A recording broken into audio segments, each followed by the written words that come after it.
Okay, today we are going to do mitosis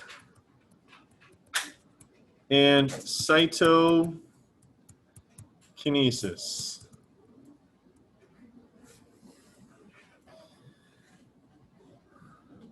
Okay, remember that mitosis is the division of one parent cell into two daughter cells, or to be more specific, one diploid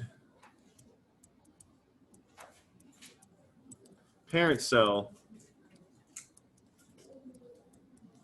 divides into two diploid daughter cells.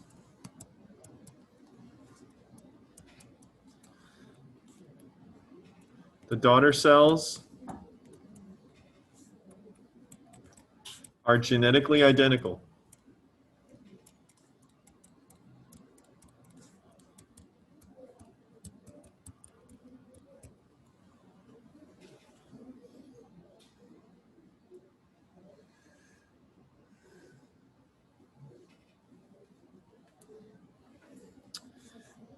Do you remember what the human diploid number is, anybody?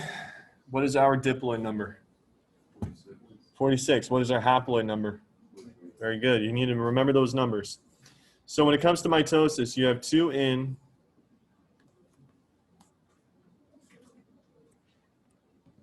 yields daughter cells that are also 2 in, or diploid yields diploid.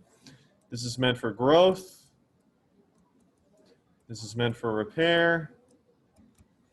This is meant for replacement. That's what this process is all about.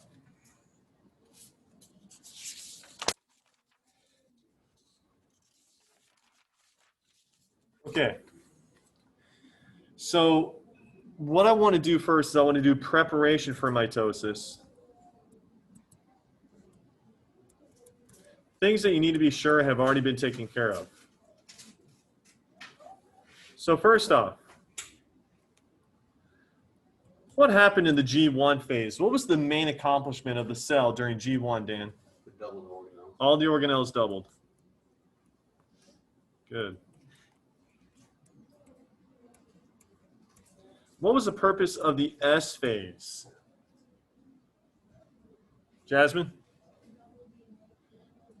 All the DNA doubled. Good. Now, this is where I want to refer back to your notes on yesterday's class. If you guys can open those up, I'm going to flip back to them myself. Rather than draw them all again, all you have to do is just look. Once you look right here. Okay, pay attention, because in order to understand mitosis, you really have to understand what happened back in interphase. Before the S phase, you had one copy of all of your DNA. Just one copy, that's all you need. Well, after S phase, you now have 2 copies of your DNA, here and here. Those 2 copies of DNA are going to condense into chromosomes. For instance, for humans, we would have 2 copies of chromosome 1, 2 copies of chromosome 2, 2 copies of chromosome 3, when normally you only have, you'll have 1 copy of each chromosome. You have chromosome 1, 2, 3, 4, 5, all the way up to 46. The 2 chromosomes that are identical to each other are going to form sister chromatids. They're going to be attached in the middle, which is called the centromere, and on the sides, they're going to have these little proteins called kinetochores, which is where the spindle fiber attaches. So this is going to happen. This condensation, this is going to happen during prophase, okay? So let's get back to it. You have to have this accomplished before the cell can actually get into prophase and metaphase, and then anaphase, and then telophase. Also, I want to talk about an organelle which is directly related to G1. So I'm going to highlight this. I'm going to bring it down over here. I want to talk about centrioles.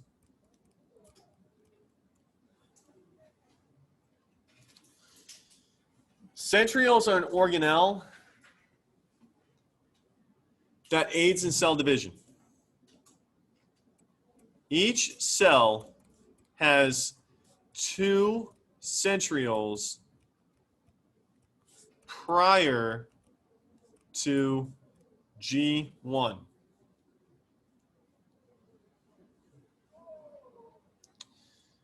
Now, this can be a little confusing if you don't pay attention, so be sure you listen up. 2 centrioles is equivalent to 1 centrosome. A centrosome, singular, is 2 centrioles. Now, centrioles look like this. They look like little logs that are perpendicular to each other. So what you guys see here, this is a centrosome.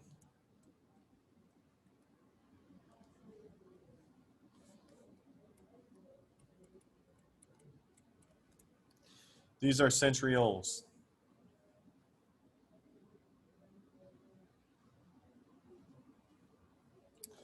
What they do is that they aid in cell division. You can't go through cell division without them. Now, here comes a very important part. If you only have 2 centrioles before G1, how many centrioles will you have after G1? Silence sweeps across the room.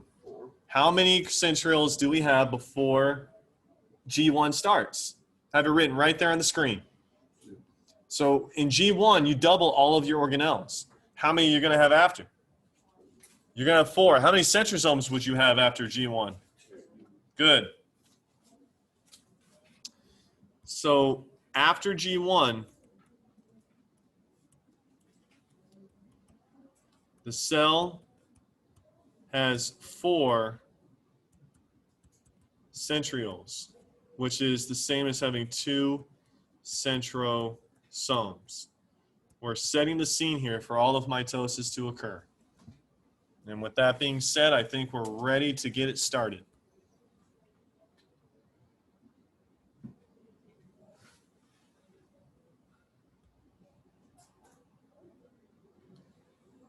All right, let's do it.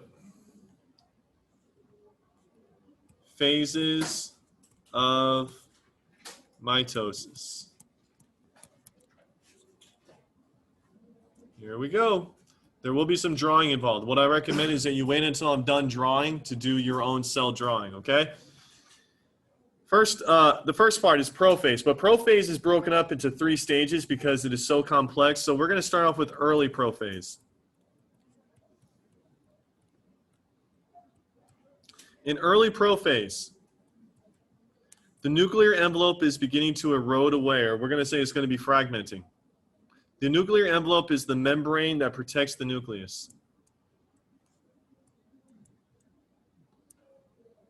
So the nuclear envelope is fragmenting, and the chromatin inside is beginning to condense.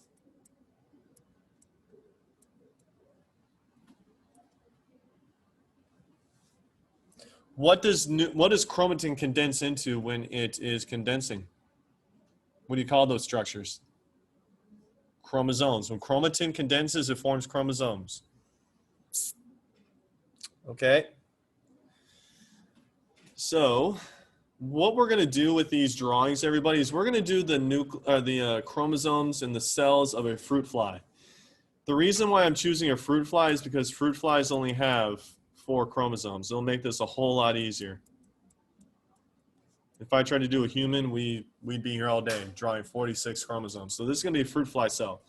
Fruit flies, let's see what y'all can figure out what this means. What does 2n equals 4 mean?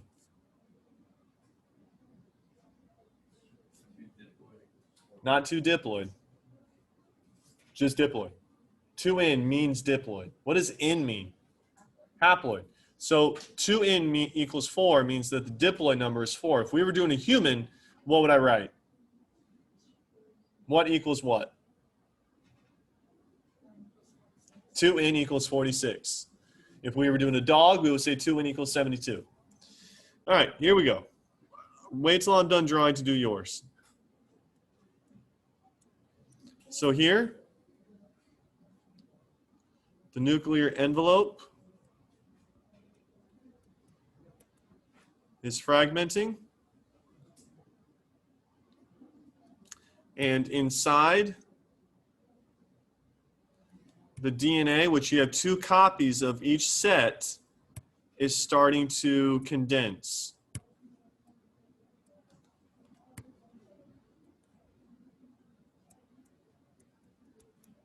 The duplicated chromatin is condensing.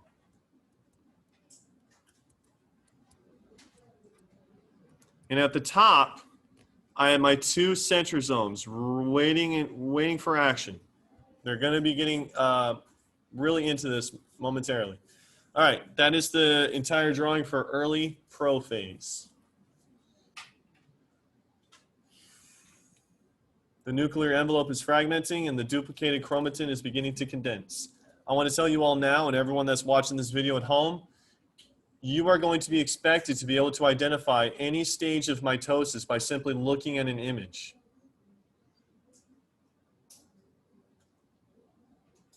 Anybody ever seen the movie Twilight? Dan, Twilight? You seen Twilight? Sure you have. Well, in Twilight, there's a very awkward scene when Bella and Edward are in class together, and it just happens to be a biology class. And one of their assignments is they have to look into a microscope and look at cells and be able to write down what stage of mitosis each cell is in just by looking at it. Just by looking at it. That's what you guys will also be expected to be able to do. If I showed you an image like this, completely unlabeled, and all you saw was that, you should be able to say that's early prophase. That's going to be the expectation. That's what you need to be able to do. All right, let's get into prophase, which is kind of like the middle of prophase.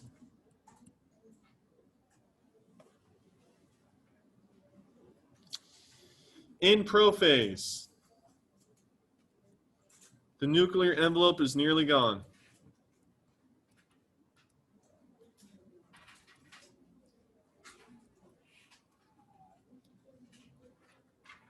Chromatin has condensed into visible sister chromatids.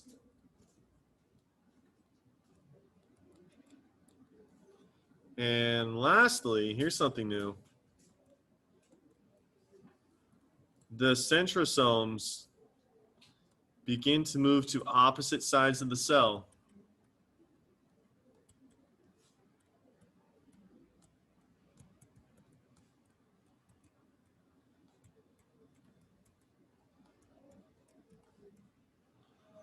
And assemble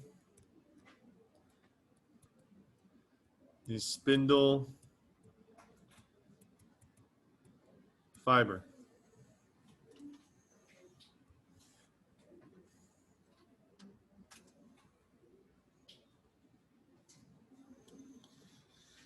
All right, so please just pay attention to my drawing before you even begin to draw yours. I want you to see what's actually happening and not just blindly copy what you see. Here's the cell. Pretty much nothing left of the nucleus. Here are the centrosomes. And these little strings that look like they're coming off of them, this is the spindle fiber beginning to form. These spindle fibers are going to start to pull the cell in half. And then inside, you can actually start to see the sister chromatids.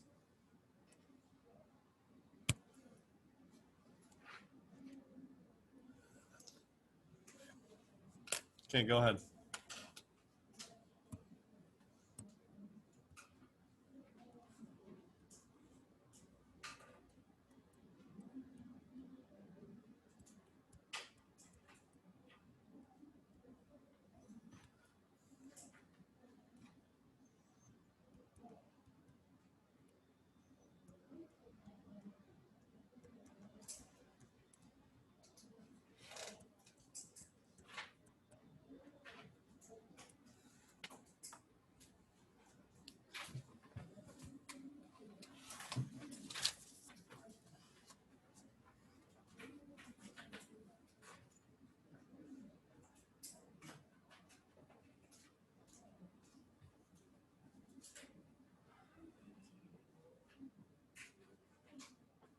important series of important questions for you. This is going to tell me if you guys can see this correctly. So look up at the screen.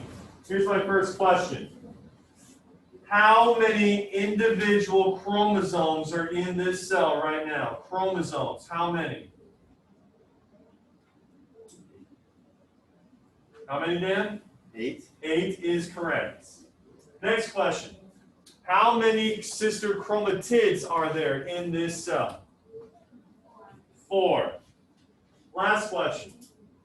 How many unique chromosomes are there present in this cell? 2. What did we say the diploid number of this fruit fly is? 4. The answer is 4. So let's go back to the first question. I'll answer all the questions why the answer is what it is. First question is how many chromosomes are there in the cell? So if you guys look, here we go. 1, 2, 3, 4, 5, 6, 7, 8. There are 8 chromosomes within that cell.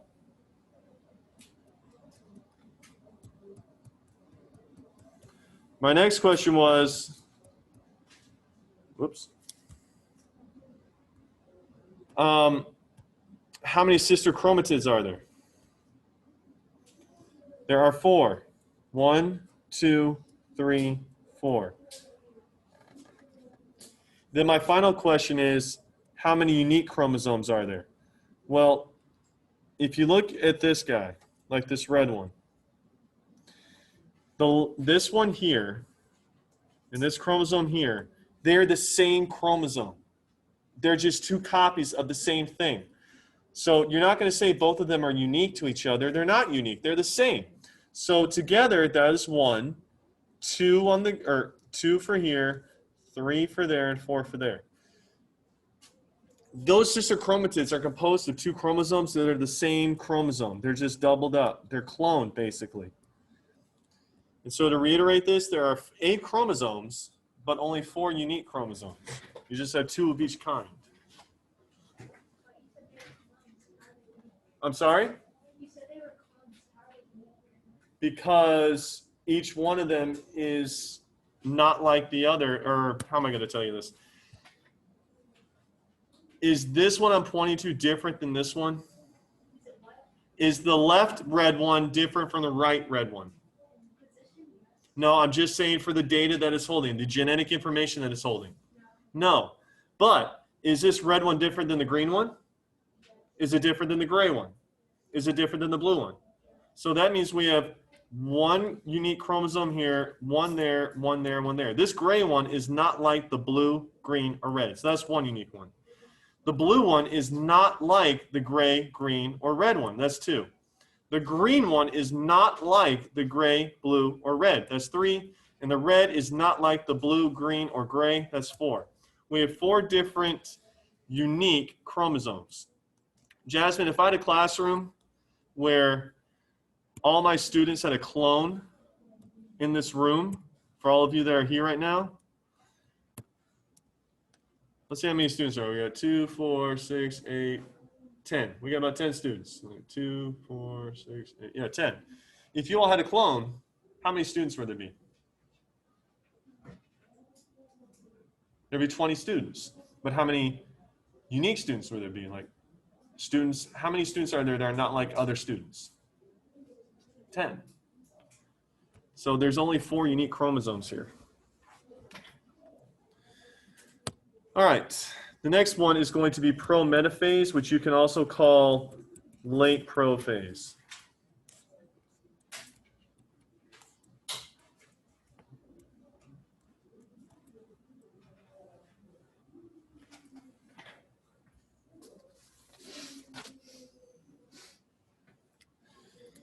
In this portion,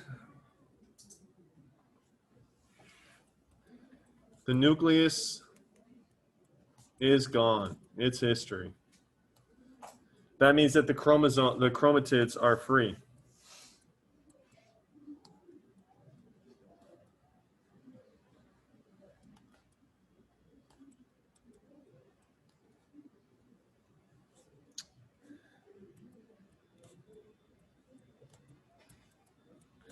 the centrosomes, spindle fibers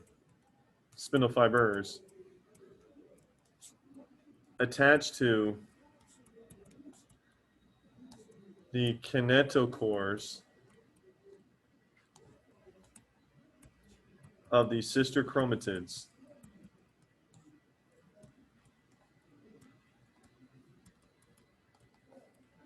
And begin to align the chromatids along the cell's midline.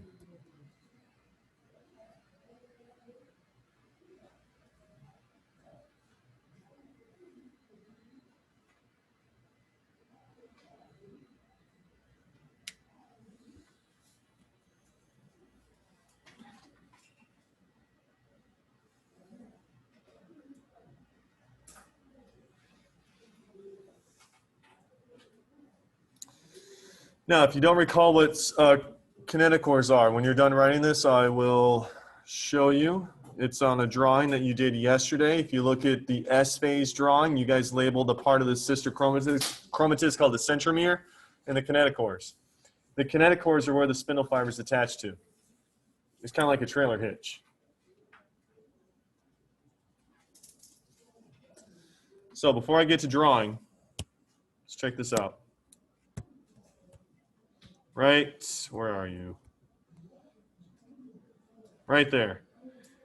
The centromere is where the two chromatids meet, and then the green proteins are going to be the kinetochores, which is where the spindle fiber attaches to rip it apart.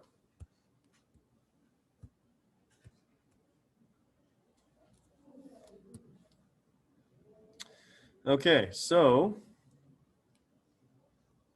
here's our cell. There's a centrosome there. There's a centrosome there.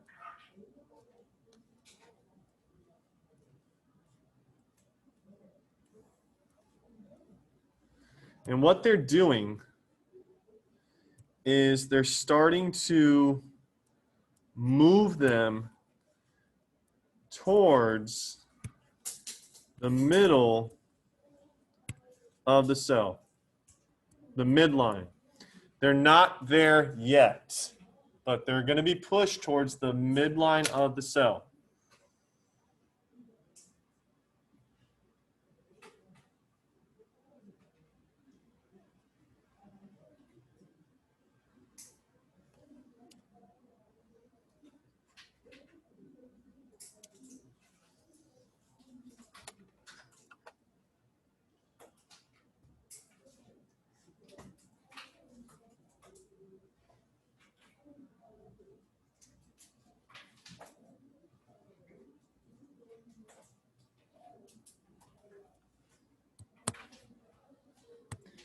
Remember, you are expected to be able to identify any one of these stages of mitosis simply by looking at the cells and looking where the chromosomes are, what the spindle fibers look like, what the state of the nucleus, anything like that. Is it chromatin or is it chromosomes? Are they chromosomes or chromatids? Is the spindle fiber assembled? Where are they all located? That's the expectation. Next, metaphase. This one's pretty simple.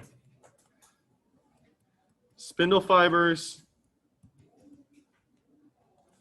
align the chromatids along a new vocab term, along the metaphase plate.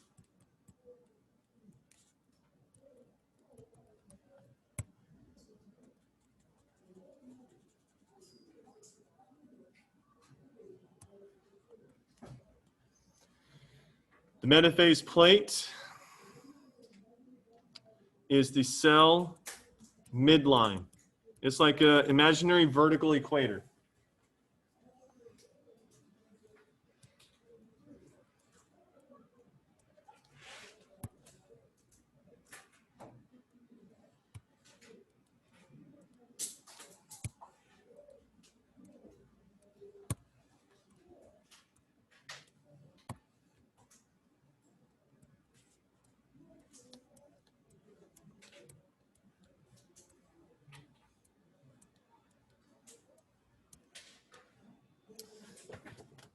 Okay, we're almost there.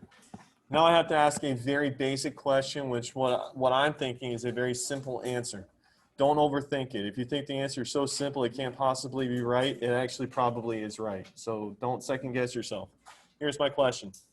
Of all places in the cell, why are the chromatids aligning along the middle? Dan? That's what the nucleus is going to be. No, remember that you're making two new cells here, right? You're going to eventually make two new cells. Jasmine? They can split apart? Well, yeah, they're going to split apart, but okay, let me answer your question, or let me ask you a question with this. What if they all lined up over here? I mean, of all places, why is it the middle? That's what I'm asking. Yeah. Evenly, that's the word I'm looking for. You want them to divide evenly.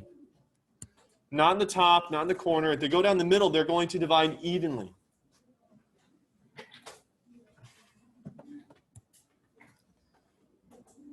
Okay, anaphase. Anna was on your first Latin quiz more than a month ago. Do any of you happen to remember what the prefix Anna means? Go ahead. Up?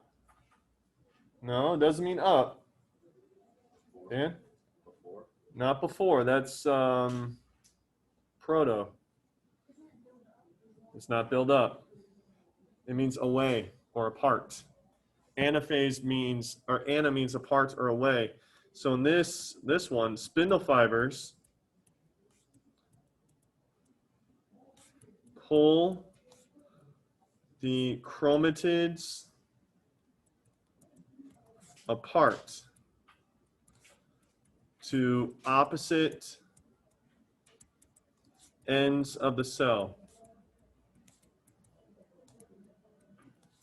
The chromatids are now chromosomes.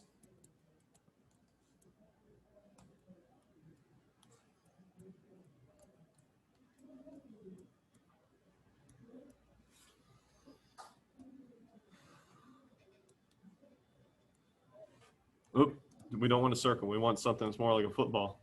Because the cell is finally starting to look like it's going to divide.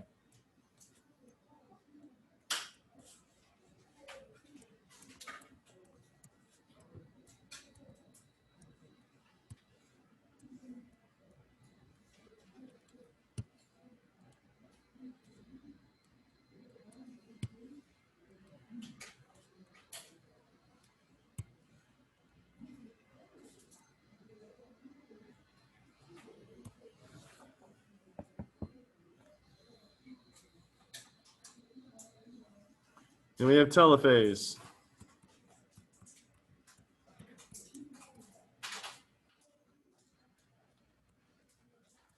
New nuclei are going to form around the DNA.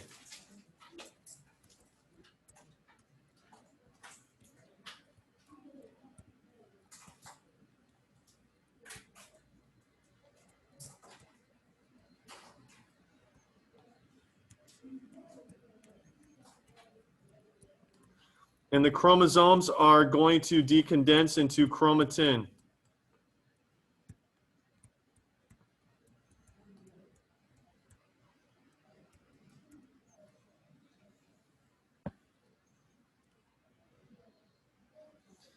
So you're starting to form new nuclei. That's what these little circles are for. And the DNA is starting to unravel and look more like chromatin again.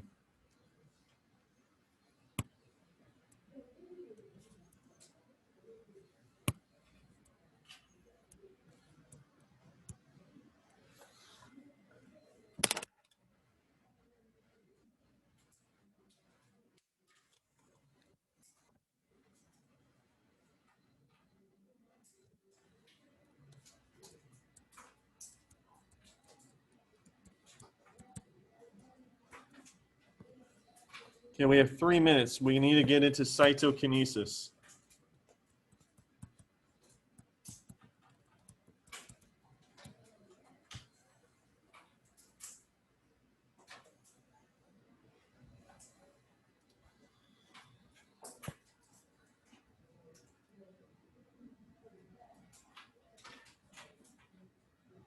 You guys good? Okay. Cytokinesis is the actual splitting of the cell into two cells. The cell splits into two. But there's two different types of cytokinesis. The first one we need to do is animal cells. So in an animal cell, you have two nuclei, but you only have one cell. I know the cell is really stretched out, but you have two nuclei. It needs to split. And so what it's going to start to do is it's going to start to be pinched from the outside in. And then it's going to be pinched even more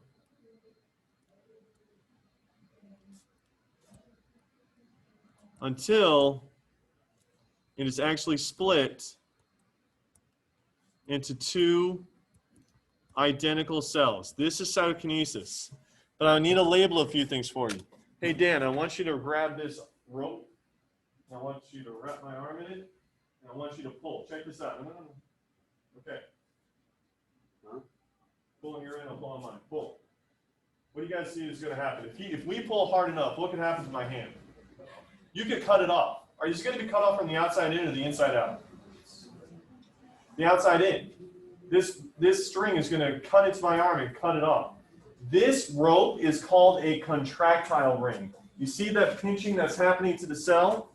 A contractile ring is doing that. It is made of microtubules, same thing as the spindle fiber. It's called a contractile ring.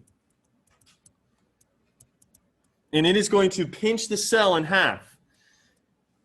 In the cell, you're forming something called a cleavage furrow. To cleave something means to cut it in half. So you're starting to really cut into it. That's forming some indentations called a cleavage furrow. I have 1 minute left, so I need to get into the plant cell. What do plant cells have on their outside that our animal cells don't have? A cell wall, which is really, really tough. So here's a plant cell. There's one nucleus. There's another nucleus. You can't cut through that with a contractile ring. That cell wall is way too tough. So rather than break it apart from the outside in, we're going to break it apart from the inside out.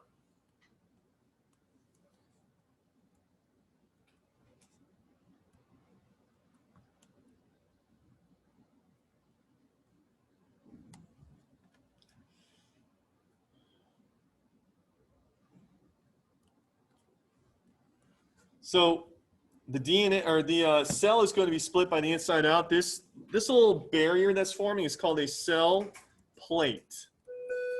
Let me get this out, guys. And eventually the cell plate reaches across the cell and it forms two new cells because it's going to stretch apart from one side to the other. And that's it.